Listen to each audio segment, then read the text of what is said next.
নমস্কার, আমি সুবিনয়। গল্প পাঠের আসরে আজ আমি বিভূতিভূষণ বন্দ্যোপাধ্যায়ের একটি ছোট গল্প ডাইনি পাঠ করে শোনাচ্ছি। গল্প ডাইনি, বিভূতিভূষণ বন্দ্যোপাধ্যায়। অফিস থেকে ফিরে দেখলুম স্ত্রী মেয়েকে নিয়ে বিছানায় শুয়ে। চমকে গেলাম খুবই। ভয়ও পাইনি যে তা নয়। বিজুকে তো কখনো ভর সন্ধেবেলা এমন করে সংসারের কাজকর্ম ফেলে শুতে দেখিনি। মেয়ের আবার কি বিপদ হলো? ভয়ে ভয়ে কাছে গিয়ে জিজ্ঞাসা করলুম, ব্যাপার কি বিজু? বিজু কোনো উত্তর দিল না। তার কপালে হাত দিয়ে দেখলুম জ্বর হয়েছে কিনা। না, শরীরে তো উত্তাপ কিছু নেই, স্বাভাবিক।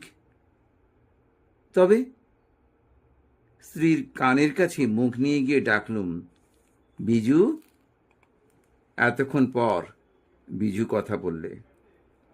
কদিন ধরে বলছি এই এই অলক্ষণে বাড়িটা বদলে ফেলো। তা যদি কথা কানে করবে, কলকাতা কি আর বাড়ি আছে? সত্যি বটে, বিজু কদিন থেকে বাড়ি বদল করার জন্য তাগাদা করছে। কিন্তু বাড়ি বদল করা তো আর সোজা কথা নয়। ভুক্তভোগী মাত্রই জানে। সুতরাং কথাটা তেমন গ্রাহ্য করিনি। বললুম, এ বাড়ি কি দোষ করেছে? ব্যাস, বিজু যেন ফেটে পড়ল। দোষ করেছে চারিদিকে সব ডাইনি।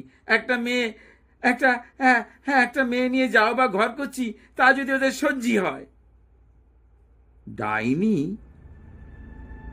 আমি ওসব অন্ধবিশ্বাসকে প্রশ্রয় দিই না কখনো।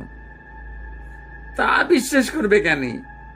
দেখো দেখি, আজ দুপুরের থেকে শানি কিচ্ছু মুখে করছে না, যা খাচ্ছে তাই তুলে ফেলছে। আমার মাথা ঘুরে গেল। শানি আমার 2.5 বছরের মেয়ে। তার উপর ডাইনি বুড়ির কোপ গিয়ে পড়ল কোন দুঃখে? বিজু তখনও বলে চলেছে, আচ্ছা, ওদের কি চক্ষু লজ্জাও নেই একটুও? আমি বললুম, তা ডাইনিকে কোথায় দেখলে শুনি? ওখানে। অঙ্গুলি সংকোতে বিজু পাশের বাড়ির একটা ঘর দেখিয়ে দিলে। তার সন্দেহ দেখে আমার সর্বাঙ্গ রি রি করতে লাগলো। আমি অস্ফুট বললুম, কমলা? হ্যাঁ গো হ্যাঁ, বিশ্বাস হয় না? আশ্চর্য কিছুই নয়। কদিন থেকে দেখছি ওর ওই সোহাগ আদর। পোড়া কপালের কপাল যখন পোড়া, তখন অপরের কাচ্চা বাচ্চার উপর নজর দেওয়া কেন? আমি বিজুর প্রশ্নের কোনো উত্তর দিতে পারলুম না। মাসখানেক আগের কথা মনে পড়ল। একদিন ওই পাশের বাড়ির ঘরটায় কমলা চিৎকার করে উঠল, ওরে শোভা রে, তুই কোথায় গেলি রে? আমায় এমনি করে ফাঁকি দিলি কেন রে? ওরে শোভা! রাত তখন প্রায় 10টা। আমি খেতে বসেছিলাম। বিজু আমার দুধের বাটিটা এগিয়ে দিতে দিতে বললে, পাতের গোড়ায় একটু জল দাও গো। আমি বললাম, কমলা কাঁদছে না? আগে পাতের গোড়ায় জল দাও দেখি। সত্যি, কমলা কাঁদছে, সারা মাতৃ হৃদয় মথিতে করে কন্যার বিচ্ছেদ বেদনায়। 2 মাস আগে শোভা এসেছিল মর্তলোকে, আর আজ চলে গেল মায়া মমতার পাশ ছিন্ন করে। হয়ে পর্যন্ত মেয়েটা রোগে রোগে ভুগেছে। সর্বাঙ্গে তার ঘা, বড় বড় দাগা দাগা। পুঁজের গন্ধে কাছে যাওয়া যায় না। কিন্তু কমলা সমস্ত ঘৃণা তুচ্ছ করে শোভার সেবা করেছে 2 হাতে। তার ফলে নিজের গায়েও স্থানে স্থানে ঘা হয়েছে। সেসব গ্রাহ্য করেনি একটুও। সারা হৃদয় নিয়োজিত করেছে তার প্রাণ সদৃশ শোভাকে আরোগ্য করবার প্রচেষ্টায়। বড় বড় ডাক্তার কবিরাজ দেখানো হলো, রোজা এসে ফোড়া কাটলো, অসংখ্য দেবতার কাছে মানত করা হলো, চেষ্টার কোনো ত্রুটি রইল না। কিন্তু সমস্ত চেষ্টা ব্যর্থ প্রতিপন্ন করে রাত 10টায় শোভা মহানিদ্রায় আক্রান্ত হলো। মা বুকের উপর লুটিয়ে পড়ে শতবার নাড়াচাড়া করে তাকে সজাগ করবার চেষ্টা করলে, বিনিয়ে বিনিয়ে তার প্রস্থানের জন্যে অনুশোচনা করলে সারা রাত্রি প্রায়। সে ঘটনার মাসখানেক পর কমলা নাকি সানিকে দেখে একদিন কেঁদে ফেলে। বুকের একটা গভীর দীর্ঘ নিঃশ্বাস চাপতে পারেনি। তার নিঃশ্বাসের শব্দে আমার স্ত্রীর চিত্ত বিচলিত হয়। আস্তে আস্তে খুকিকে নিয়ে সরে আসে পাশের ঘরে। আমি তখন অফিসের হিসেবপত্র মেলাচ্ছি। বিজু আমার পাশে এসে বসল। আমি চশমাটা আস্তে আস্তে চোখ থেকে খুলে বলি, কিছু বলবে নাকি?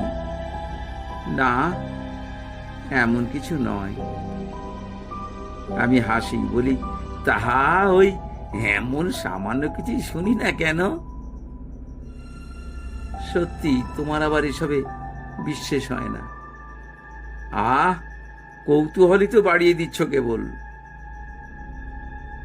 ওগো, তুমি এ বাড়ি বদলাও। কারণ কমলা রোজ রোজ সানির পানে তাকিয়ে ফোঁস করে নিঃশ্বাস ফেলবে আর কাঁদবে। বাছার আমার অকল্যাণ হবে গো। তাও বুড়ো মাগি ভুলে যায়। পাগল, কি বলছো তুমি এসব? আমি হাসতে লাগলুম। ওই তো, তুমি সব কথা উড়িয়ে দাও কেবল। কপাল যখন পোড়া, তখন অপরের ছেলে মেয়েদের উপর নজর দেওয়া কেন বাপু? বিজু আমার কাছ থেকে চলে যায়। আমি ওসব বিশ্বাস করি না। হয়তো সেই জন্যেই চলে গেল। আমার মাথার মধ্যে বিজুর সেই শেষ কথা কেবল ভাসতে লাগলো, কপাল পোড়া। বাস্তবে কি কমলার কপাল পোড়া? বিধাতা পুরুষ তার প্রতি অপ্রসন্ন। এই রুগ্ন মেয়ে প্রসব করবার জন্য দোষী কে? কমলা?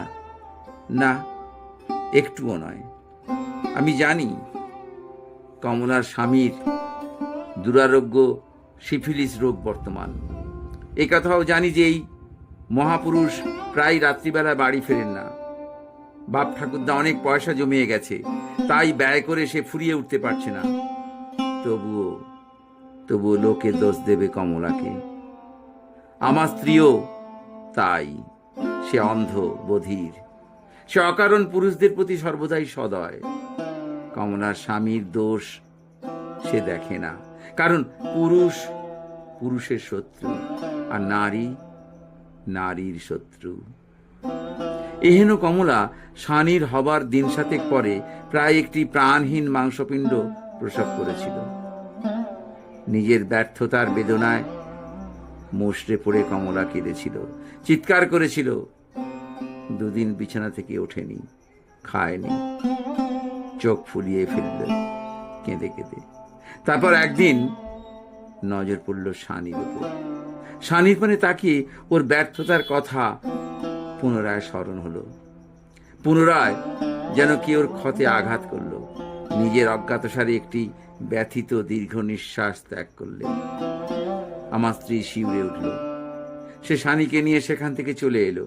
অযথা সেই দিন থেকে সানিকে কমলা ভালোবাসলো। এরপর অনেক মাদুরি ধারণ করে, অনেক গ্রহ প্রগ্রহকে ঘুষ দিয়ে, অনেক নির্দিষ্ট গাছে ঢিল ঝুলিয়ে কমলা আবার অন্তঃসত্ত্বা হলো। আবার সে ক্ষুধিত মাতৃ হৃদয় দিয়ে অনুভব করল তার গর্ভস্থ ভ্রূণের সূক্ষ্ম সত্তা। আমি ভগবানের কাছে প্রার্থনা করলুম, প্রভু, ওকে আর বঞ্চিত করো না।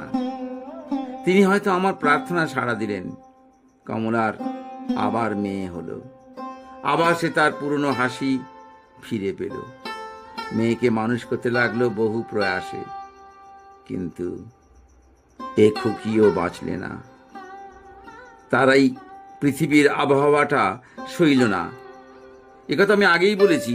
সেই সঙ্গে আরো বলেছি যে কমলা তার শোক ভুলে আবার আমাদের সানির পানে ফিরে তাকালো। আবার তার বুকে আঘাত লাগলো। সে দুহাত বিস্তার করে সানির দিকে ছুটে এলো। আমার স্ত্রী ভাবতে লাগলো এর হাত থেকে রেহাই পাওয়ার কথা। অগত্যা আমাকে বাড়ি বদল করবার জন্যে অনুনয় বিনয় করতে লাগলো খুবই। যেহেতু আমি এসব অযৌক্তিক অলৌকিক কিছু বিশ্বাস করি না, সেই জন্য আমি তার কথা উপেক্ষা করেছিলাম। যাই হোক, কমলা একদিন জিজ্ঞেসে করলে, শানি কই ভাই? আমার স্ত্রী আজকাল বড় একটা শানিকে কমলার সামনে বার করে না।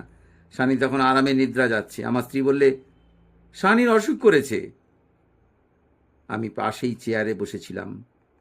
স্ত্রীর এই মিথ্যা কথা শুনে চমকে গেলুম। কমলা ভয়ার্ত স্বরে বললি, কি কি কি কি অসুখ ভাই? এই এই সামান্য জ্বর, ও কিছু না। এই, তুমি ডাক্তার দেখাচ্ছ?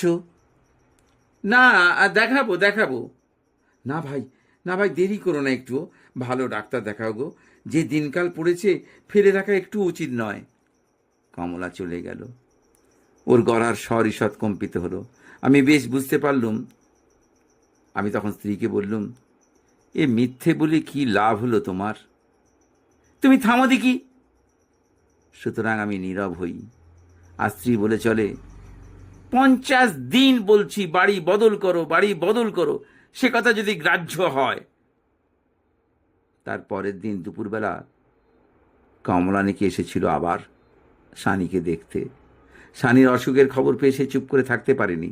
সারাদিন সে খুকিকে কোলে করেছিল, আমার স্ত্রীর সমস্ত বিপরীত চেষ্টা ব্যর্থ করে। আমি আসবার ঘণ্টা 3 আগে এখান থেকে চলে গেছে। আমি অফিস থেকে ফিরে বিজুকে আর শানিকে ওই অবস্থায় দেখলুম। বিজু বললে, কি ছাই, বেদানা খাইয়ে গেল গো, তারপর থেকে বাছা আমার কিছুই মুখে তুলছে না। আমি বিজুর পানে ফ্যাল ফ্যাল করে তাকিয়ে রইলুম।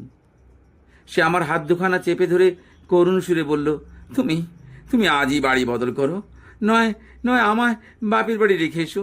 ও রাক্ষসী আবার কালই আসবে বলে গেছে। আমার কানের মধ্যে কে যেন গরম শিশে ঢেলে দিলে। ঘরের মধ্যে আর কোনো শব্দ নেই, সব কিছু নিথর, নিস্তব্ধ। আমি বিচার করতে বসলুম, শানির অসুখের জন্য বাস্তবিক দায়ী কে? কমলা না আমার স্ত্রী?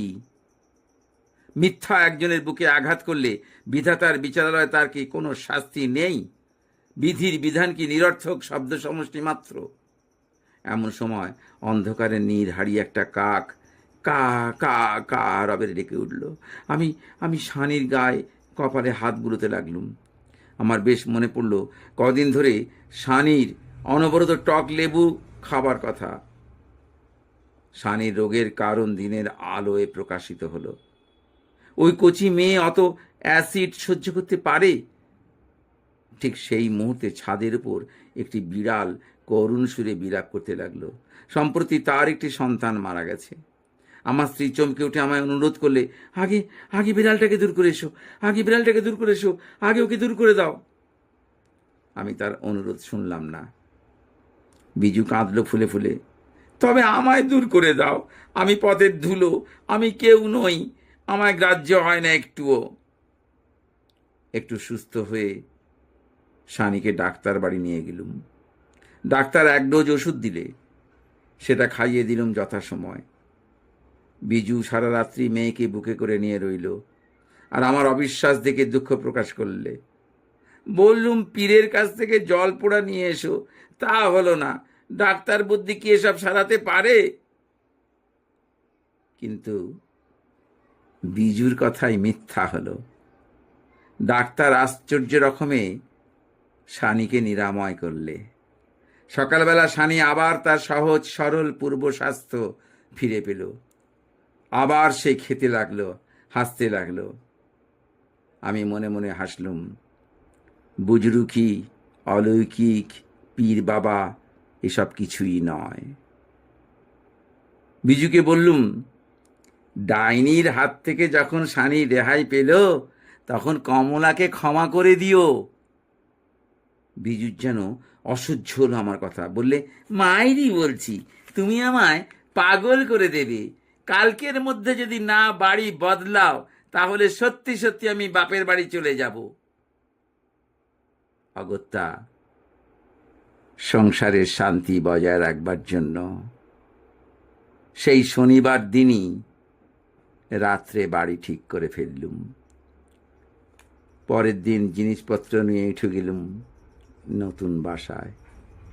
পরের জন্যে স্ত্রীর সঙ্গে ঝগড়া করে সংসারের শান্তি নষ্ট করতে আমি নারাজ। নমস্কার। ডাইনি গল্পটা এখানেই শেষ হলো। এই গল্পটির মধ্যে দিয়ে বিভূতিভূষণ বন্দ্যোপাধ্যায় পর্যন্ত বলে গেছেন যে এই যে তাবিজ, মাদুলি, পীর বাবা, জলপোড়া, এগুলো কিছু না। নমস্কার আবার।